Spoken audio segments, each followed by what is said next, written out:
This morning on Profile Wednesday, we meet a man whose career has taken him from the worlds of finance and investment management into politics, publishing, and Pan-African activism.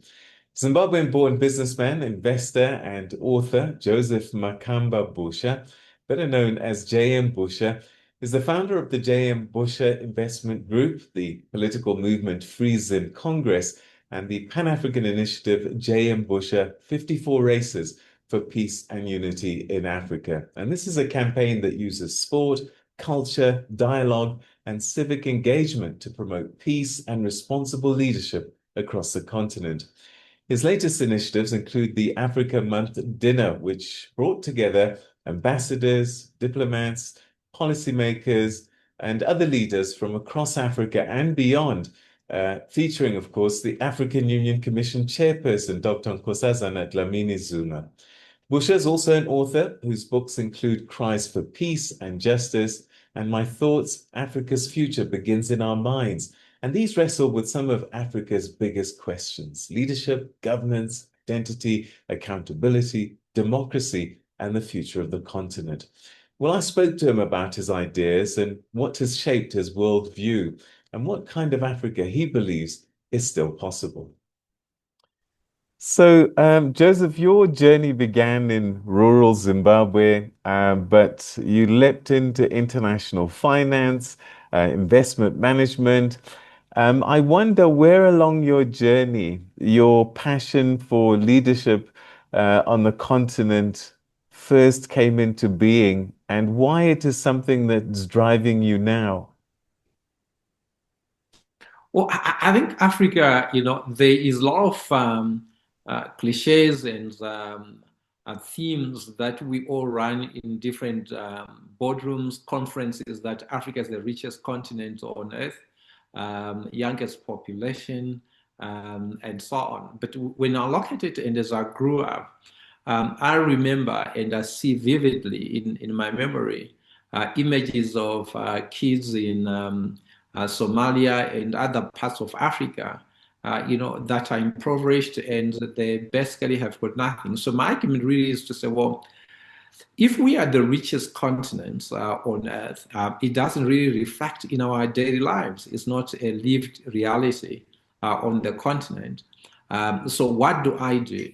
As you put it, being born in a village in Zimbabwe, walking to school every single day until grade seven, that really taught me to say, well, perseverance, hard work is important, but how can I change my situation? I know it's no longer my situation, but I think, those images are a reflection of me in my early days in life. But certainly, I think the images in particular of malnourished children in Somalia and other parts of the country have stuck in me and said, well, we need to end this, and hence we need good leadership that can actually hear the cries and see the teary eyes of young children and women across the continent. You often speak about leadership as a moral responsibility rather than just simply holding office. Take me through that. What do you mean by that? And when did you first realize that one of Africa's biggest challenges, if not the biggest, is leadership rather than resource and geography? Well, as you put it, resource we have labor, because I mean, when you talk about resources, really, if you're running a company, you've got two key assets, which is the human resource, and you also have the financial resource. So we do have the asset base in terms of our minerals, in terms of land, in terms of water, and then we have the human capital resource in terms of obviously human beings. Then the only link, missing link here is leadership. Leadership that is responsible, that is accountable, leadership that thinks about the people, not themselves. So, in most cases, when people assume a position, it's all about, self, importance and what they want in them and their children only. Then they fail to understand that true leadership, authentic leadership, is being able to be accountable and responsible for the nation at large. That means accountable and responsible for the assets and the people themselves, because everybody becomes your child. I mean, if you're president of a country, you basically the father of the nation, and hence you must love all your children pretty much equally, and making sure that they are all fed and they've got access to resources to be able to live. They need to do work and so on. So for me, I think that's the biggest challenge. The challenge really people fail to understand that. Sometimes it's just not the position, but I think is it's your soul, is the moral accountability you need to look at, not necessarily the legality or the noise that comes along with it. Because sometimes when you assume those positions, you get praised by so many people, and they could be misleading you. So I often wonder, the Organization of African Unity, when these leaders came together and they had this vision for our continent, and it started off really well. But I would even say that some of those leaders that started it, some of them lost their way, and we haven't had really good ones since. What went wrong, do you think? In one of my books, I wrote, Cries for peace and justice, and the subtitle there is "Leadership Promises, Betrayals, and the Power of Love." So there are lots of promises, and certainly in the end, the leaders seem to have betrayed the African nation. So in 1963, the OAU, Organization of African Unity, was founded. And initially, it was really to say, let's unite as African countries and liberate ourselves from colonial rule and have possibly total self-determination. But if you also look at some of them, if I look at Kamuzu Banda from Malawi, was educated, a doctor in the United Kingdom. So when they came back into Africa and became our first leaders on the continent, somehow they lost or they forgot why they were fighting, why they were saying we need to defeat colonialism. They were forgetting why Kwame Nkrumah and some of the leaders said, let's form this organization to help each other because our cause is the same so that we are free. And I think self-enrichment and just the title, the position, became their focus. I mean, if you recall, Dr. Kamuzu Banda at some stage, he would be the president, but also a minister of five portfolios. He would hold at any particular single stage. So I think it was really, as in your introduction, it was that lack of moral responsibility and accountability and this self-importance in them. Because when our leaders, it appears, when they got into power and sit in the chair of Ian Smith, whoever was the leader then, the colonial leader then, was to say, well, now this is all mine. I can do it as I please, but it's going to tell me what to do. So there was a little bit of arrogance. There was a little bit of lack of moral ethics and so on. When we look at your life story, there's just so much to talk about, but sadly we don't have time. But I am interested in one chapter, which was your bid for presidency in Zimbabwe. Take us through that journey, and what did you learn about how incumbent governments can and are staying in power? And is there room for new ideas, new leaders? So currently, they don't want any new ideas. They don't want any new leadership. They don't want any kind of new generation, to take over. And it really bothers me and boggles the mind as to why they would believe, because they were the so-called liberators at some stage. Now the liberator have become the tormentor. It's almost like now, you thought this person, your own kin and kind, would understand better the suffering of the African child, but basically they became worse. So in 1986, I made a decision, or somehow I realized that President Mugabe was going to betray the liberation struggle of Zimbabwe. And I told a lot of people that thought I was joking, and actually it came to pass that eventually the president betrayed the liberation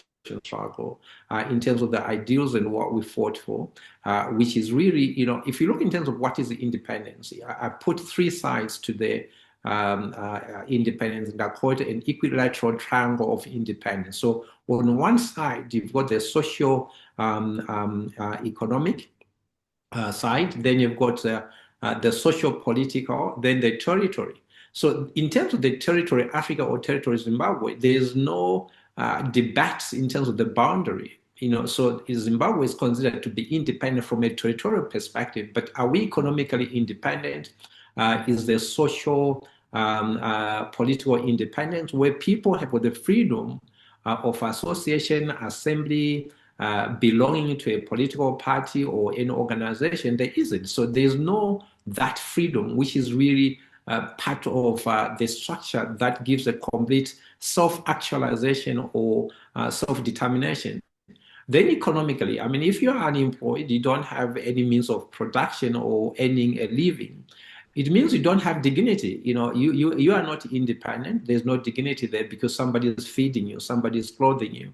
So they've taken away our pride and dignity as human beings because now we rely on them for food and handouts. So there is no independence. So that really, for me, was very clear. From the mid late 80s to now. Well, in Zimbabwe, we had in 1987 the Willowgate scandal. Where one minister would buy 12 Toyota Crusaders, same color, same engine, only to resell and hence create a shortage within Zimbabwe that then was called the Willowgate scandal. So I realized that this is what's going to happen, and that's what I have to do something about it. And I must complete the revolution. And so my journey really is to complete the revolution to free the African child. But it has to start somewhere. Unfortunately, starting in Zimbabwe, my country of birth. Talking about the African journey, your initiative, JM Busha, 54 Races for Peace and Unity in Africa, takes its name from the 54 countries on the continent. Why did you choose peace and unity as your life's mission? And what problem are you trying to solve when you started it? So basically, peace is one thing we all desire, but very elusive, So you hear a lot of people when somebody passes away, they say, may their soul rest in peace, because we kind of have accepted that you only rest and you are only peaceful in your grave, not when you live, right? Okay. So so before we can have this economic emancipation, economic boom that would benefit Africa, there needs to be peace. But for there to be investment, there must be peace. So peace and investments go hand in hand. Peace and economic development go hand in hand. You want a peaceful rule of law environment for investors to come in and to flourish. But investors basically also want that. So it's which comes first, peace or investments? Investments will make sure that people are employed. And if you're employed, you don't commit crime because you are engaged in economic activity. But if there is no peace, the investors won't come because also, well, it's unsafe to go there. I mean, it's unsafe to go to certain parts of DRC, Sudan, Somalia, Mozambique, and hence those areas are very poor because nobody is coming because there's no peace. So peace is something we really need, and I want to really preach peace across the continent. 54 member states of the African continent, but certain people are saying there are 55 because we were the Western Sahara.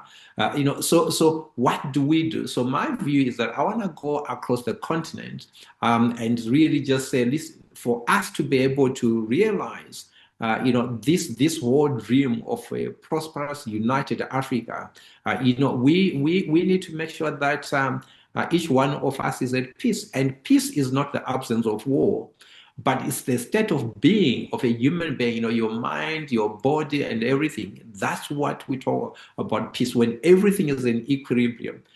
Because a lot of people think that, when there's no war, there's peace. But what about gender-based violence? What about poverty itself?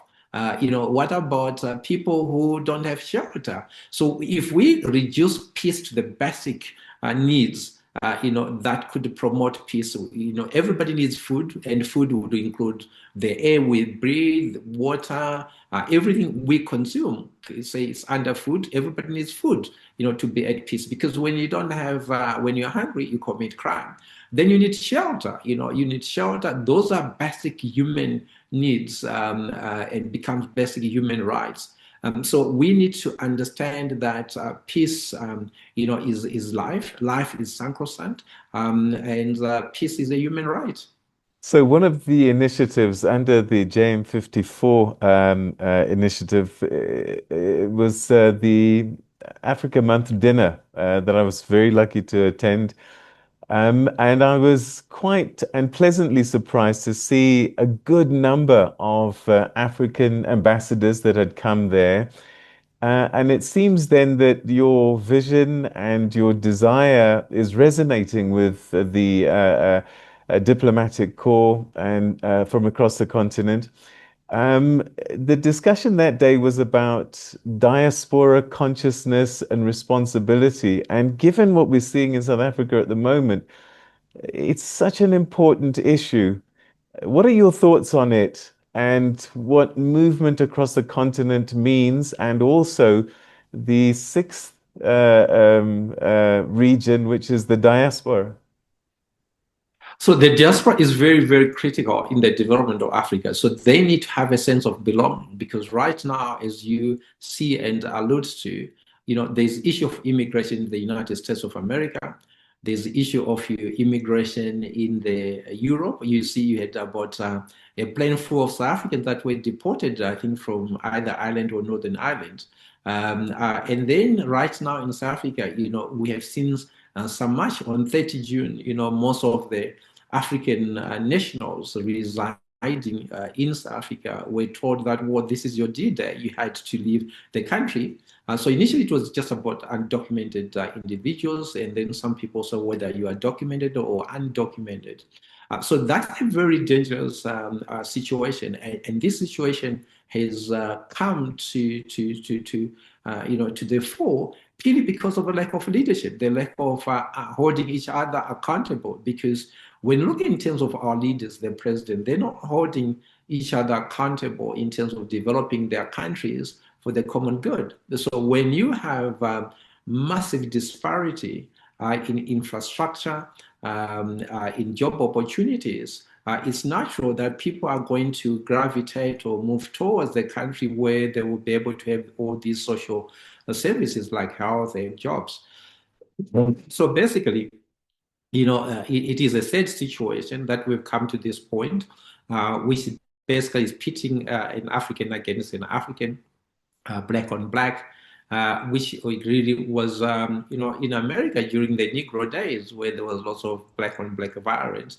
But we also saw that in, pre 1994, 92, during the hostels, although that was sponsored by the Third Force, where there were a lot of killings, in the hostels in Soweto and other parts of the country in the run up to 1994. So this is really sad, but as I said to you, it's a symptom. The symptoms and the real cause of it is the inequality of development across the region. So if you look in terms of Europe, you pretty much have very similar infrastructure, because you can be on a train from London to France or to Paris or to wherever, because the infrastructure, the systems pretty much well developed and equal, and hence migration within the countries is not a big issue, and hence you might even not have passports because they know you're going to go back to your country. But I think if I zoom on SADC, certainly the disparity of infrastructure development and job opportunities is immense.